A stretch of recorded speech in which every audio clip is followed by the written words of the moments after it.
देखो, आजकल हर इंसान ना फैशन के अंधे दौर में लगा हुआ है।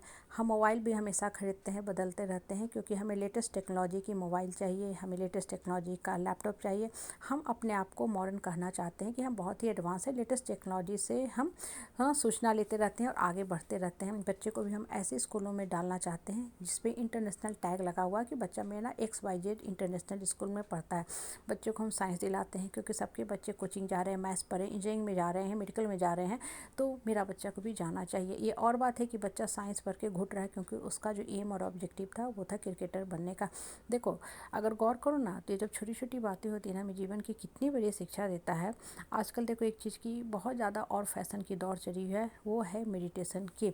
हर इंसान स्पिरिचुअल बातें करता है, बड़ी बड़ी बातें करता है, किसी न किसी स्पिरिचुअल ऑर्गेनाइजेशन से जुड़ा हुआ है। और हर इंसान ये कहता है कि सुबह उठ के हम सबसे पहले मेडिटेशन करते हैं, ध्यान करते हैं, योगा करते हैं, सब कुछ करते हैं।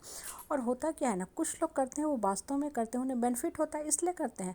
अब कुछ लोग सिर्फ इस डर से करते हैं कि कहीं हम फैशन के दौर में पीछे ना छूट जाए, लोग हमको बैकवर्ड ना समझे, लोग हमको अनकल्चर्ड ना समझे, इसलिए चलो सब लोग कर रहे हैं, थोड़ी देर आंख बंद करके बैठे हुए तो हम भी बैठ जाते हैं।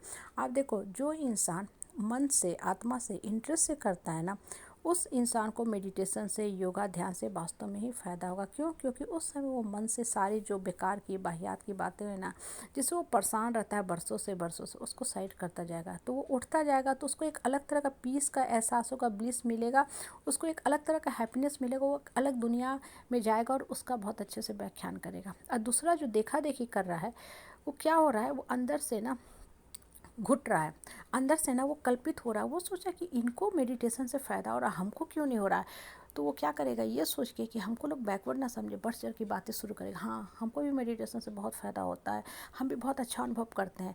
जबकि जीवन की सच्चाई ये है कि जिस समय वो मेडिटेशन में बैठा हुआ है ना, सबसे ज़्यादा निगेटिव थॉट्स उसके दिमाग में चल रहे हैं, दौड़ रहे हैं, भाग रहे हैं, क्योंकि उस समय वो कुछ कर भी नहीं सकता है। चूँकि सब लोग ध्यान में लगाए हुए हैं, अपने मन को, आत्मा को ऊपर वाले से जोड़ने में लगे हुए हैं। उस समय ना चाहते हुए उसको भी वहाँ पे बैठना पड़ रहा है, क्योंकि अगर वो हट जाएगा जहाँ सब लोग मेडिटेशन के लिए बैठे हुए हैं, तो सोचेगा लोग हमको बैकवर्ड ना समझे, कहीं मेरी इंसल्ट ना हो, कहीं लोग हमको अपमानित ना करें। तो चुपचाप आंख बंद करके बैठा तो है, लेकिन सारी नकारात्मक बातें उसके दिमाग में बहुत ही तेज़ी से दौड़ रहे हैं, भाग रहे हैं, और इसलिए उस इंसान को फ़ायदा नहीं कर रहा है। इसलिए देखो, लाइफ का ना मोटो एकदम क्लियर होना चाहिए कि हम क्यों इस काम को कर रहे हैं। सब लोग अपने डाइनिंग टेबल पे, ड्राइंग रूम में, सेंटर टेबल पे तरह तरह की बुक रखते हैं।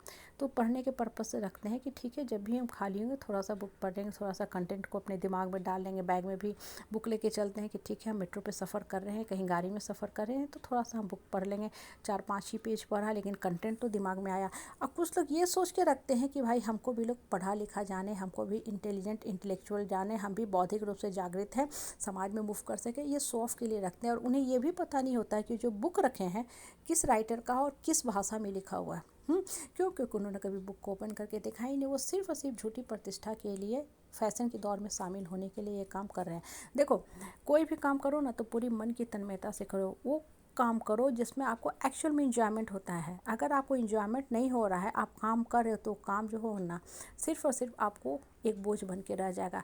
जैसे मैं सफाई का काम ना खुद करती हूँ, मुझे आनंद आता है साफ़ सफाई करने में, तो घर भी साफ़ रखता है, और मुझे इस काम को करके बहुत ही मन को भी शांति मिलती है कि मैं अच्छा काम कर रही हूँ। लेकिन अगर आप घर का काम करते हुए, घर की साफ़ सफाई करते हो, ये सोच के करते हो कि बहुत बर्डन है, बहुत बर्डन है, डेली हमको पोछा लगाना पड़ रहा है, तो काम तो करोगे, लेकिन वो जो है ना, साफ़ सफाई दिखेगी नहीं। कहने का तात्पर्य क्या होता है ना, कि जब मेडिटेशन में भी बैठते हो ना, पूर्ण तन्मयता के साथ बैठो कि हमको अपने मन की सफाई करनी है।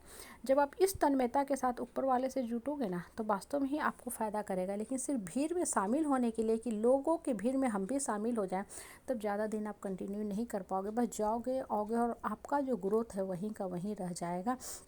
आपको बहुत ज़्यादा फ़ायदा नहीं होने वाला है। हमारे एक रिलेटिव हैं, वो अक्सर ही जाया करते थे सत्संग में, यहाँ वहाँ बड़ी बड़ी बातें किया करते थे, लेकिन कभी भी उस चीज़ों को ना आत्मा से समाहित करने का कोशिश नहीं किया करते थे। तो होता क्या था कि जब भी वो सत्संग से आते थे, मेडिटेशन से आते थे, तो और ज़्यादा चिल्ली शोरगुल करना शुरू करते थे। तो धीरे धीरे क्या हुआ कि जो परिवार के अपने लोग थे, वो लोग साइड होने लगे, साइड अपने आप को उनसे कर लिए, क्योंकि हर आदमी नेगेटिव एनर्जी से बचना चाहता है। और होता क्या था कि वो जाते थे शो ऑफ के लिए, क्योंकि उनके फ्रेंड सर्किल में लोग जाते थे, वास्तव में वहाँ जाके ध्यान करते थे, तो वो भी इस भावना से जाने लगे, तो फ़ायदा बिल्कुल ही नहीं किया। कहने का तात्पर्य क्या है ना, मन से करो, आत्मा से करो, तभी वो चीज़ आपको एक्चुअल में बेनिफिट दे।